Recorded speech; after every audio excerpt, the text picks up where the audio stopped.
आप सभी का मैजिक केयर इलेक्ट्रॉनिक्स चैनल में स्वागत है।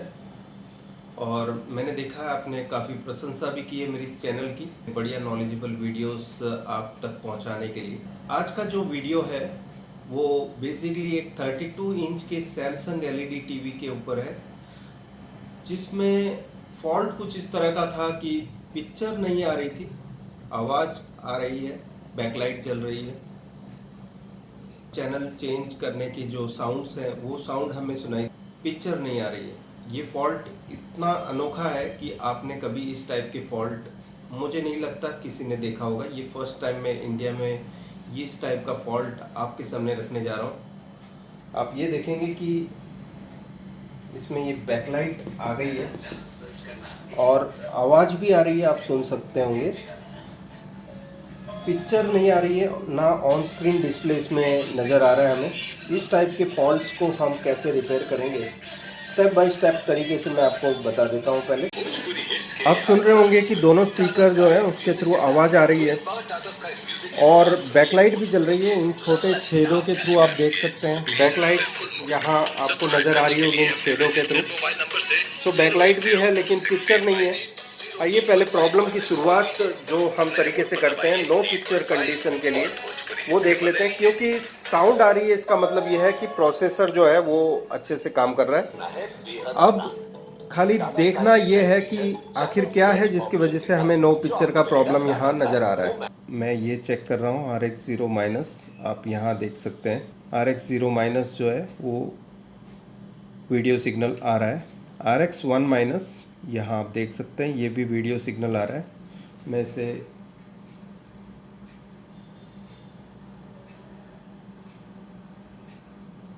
यहाँ पर इस तरह से रख देता हूँ, ठीक है। RX0+ भी आ रहा है, RX1- आ रहा है, RX1+ आ रहा है, RX2- आ रहा है, RX2+ आ रहा है। RX क्लॉक के लिए हमें फ्रीक्वेंसी चेंज करनी पड़ेगी। यहाँ 50 नैनोसेकंड हम कर देते हैं इसकी फ्रीक्वेंसी। यहाँ आप देख सकते हैं RX फ्रीक्वेंसी भी है। यहाँ देख सकते हैं आप ये 76 मेगाहर्ट्ज़ का सिग्नल आना चाहिए दोनों पिंस पर, यहाँ पर और यहाँ पर। आप देख सकते हैं 77 मेगाहर्ट्ज़ के करीब का सिग्नल आ रहा है। नॉर्मली जो इसकी बुक वैल्यू होती है वो है 75 मेगाहर्ट्ज़, यहाँ 76 मेगाहर्ट्ज़ बता रहा है। ये बिल्कुल सही है क्योंकि RX2 और RX क्लॉक दोनों ही आ रहे हैं, तो कम से कम पिक्चर आनी चाहिए थी लेकिन नहीं आ रही है। RX3 सिग्नल जो है उसको चेक कर लेते हैं, लास्ट सिग्नल RX3- और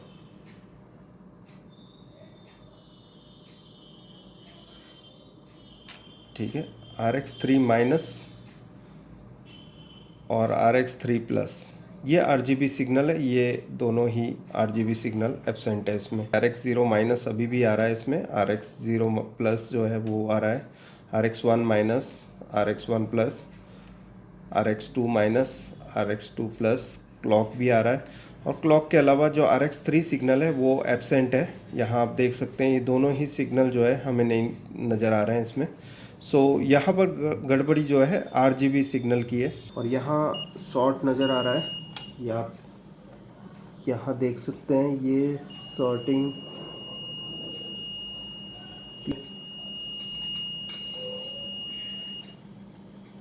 हमारा जो प्रॉब्लम एरिया है वो ये है कि यहाँ पर शॉर्टिंग नज़र आ रही है। हम केबल रिमूव कर देते हैं LVDS केबल और चेक करते हैं कि क्या शॉर्टिंग रहती है। आप यहाँ देखेंगे 100 ohms सही है। हमारी जो प्रॉब्लम है बोर्ड से आ रही है। मदरबोर्ड में जो RX3- और प्लस सिग्नल है वो कहीं ना कहीं शॉर्ट बता रहा है हमें।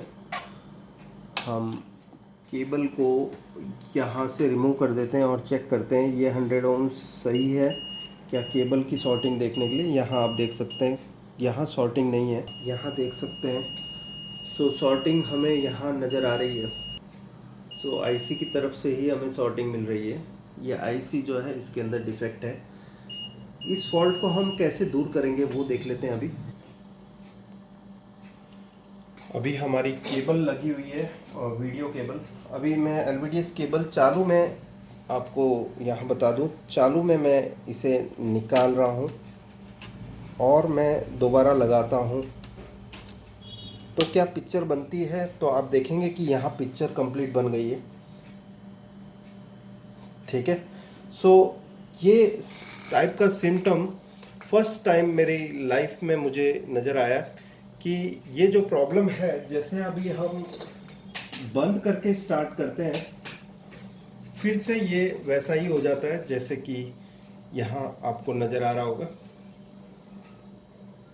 यहाँ पर अभी डिस्प्ले नहीं आ रही है। मैं ऑडियो दोनों जैक्स लगा देता हूँ यहाँ मैं आपको बताने के लिए कि आवाज़ आ रही है अभी भी। और उसी के यहाँ देख रहे होंगे आवाज़ आ रही है लेकिन पिक्चर नहीं आ रही है। दोबारा से हम चालू में केबल निकालेंगे। यहाँ ये मैंने लूज़ किया और दोबारा लगाया तो आप देखेंगे कि पिक्चर आ गई। दोबारा मैं बंद करके जब स्टार्ट करता हूँ टीवी को और स्टार्ट करते हैं तो पिक्चर नहीं बनती है। सो इस टाइप की प्रॉब्लम्स मैंने काफ़ी सोचने के बाद इसको सॉल्व करने का एक तरीका निकाला है कि यहाँ आप देख सकते हैं कि ये पिक्चर नहीं बन रही अभी, क्योंकि केबल मैंने चालू में निकाल के लगाता हूँ तो पिक्चर बन जाती है। तो इसका मतलब ये है कि कुछ पल्स से रिलेटेड प्रॉब्लम है। सो इस एलवीडीएस केबल में एक और सिग्नल जो है वो प्रोसेसर के साथ रिलेटेड है।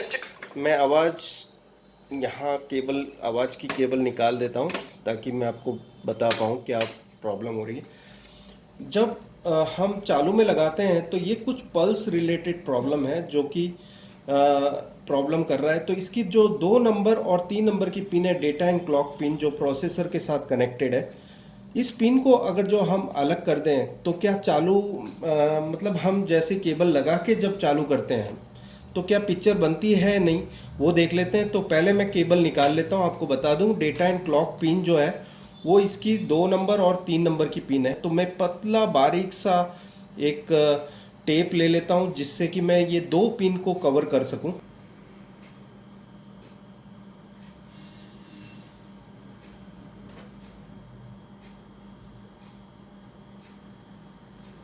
तो अब देख लेते हैं क्या इससे हमारा काम बन जाता है।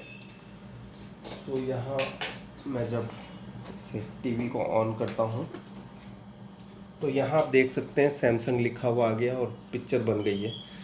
सो आपने देखा कि किस तरह से हमने ये प्रॉब्लम को सॉल्व किया। अब दोबारा से मैं बंद करके आपको स्टार्ट करके बता देता हूँ। ये मैंने बंद करके स्टार्ट किया। आप देख सकते हैं सैमसंग लिखा हुआ आ रहा है और टीवी में पिक्चर आ चुकी है। इसमें जो ट्रैक है इसको हम निकाल ही देते हैं इसमें से, ताकि ये जो प्रॉब्लम है ये फिर से रिपीट ना आए। 2 नंबर और 3 नंबर की जो ट्रैक है हमें नहीं चाहिए। सो मैं क्या करूँगा, यहाँ से नाइफ की मदद से 2 नंबर को मैं डिलीट करने जा रहा हूँ यहाँ से। आप देख सकते हैं मैंने ये डिलीट कर दिया है। और 3 नंबर की जो ट्रैक है उसे भी मैं डिलीट कर रहा हूँ। सो ये दोनों ट्रैक्स हमने काट दिए।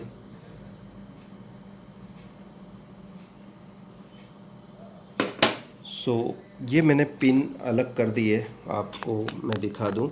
अब टेप जो कि मैंने निकाल दिया है, यहाँ पर 2 और 3 नंबर की जो ट्रैक थी उसे मैंने यहाँ से डिलीट कर दिया है। अब हम चालू करके देखते हैं कि क्या प्रॉब्लम सॉल्व हुई है या नहीं। सो यहाँ पर ये मैंने केबल लगा दिया। अब मैं टीवी स्टार्ट कर रहा हूँ। ये टीवी स्टार्ट किया मैंने। सो आप देख सकते हैं सैमसंग लिखा हुआ आ गया है और पिक्चर भी बन गई है। सो दोस्तों ये वीडियो कैसा लगा ज़रूर बताएं।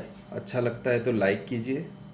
अगर जो ये अपने दोस्तों तक पहुंचाना चाहते हैं इस वीडियो को तो शेयर बटन का यूज़ कर सकते हैं। अपने दोस्तों को भी बताइए ये बेहतरीन वीडियो जिसमें आपको एक चीज़ और सीखने मिली कि किस तरह से डेटा एंड क्लॉक लाइन जो है उसको हम कट करके कुछ ऐसी मेजर गड़बड़ियाँ जो प्रोसेसर की है, इसमें जो प्रोसेसर है वो आप देख सकते हैं बॉल आईसी फॉर्मेट में है।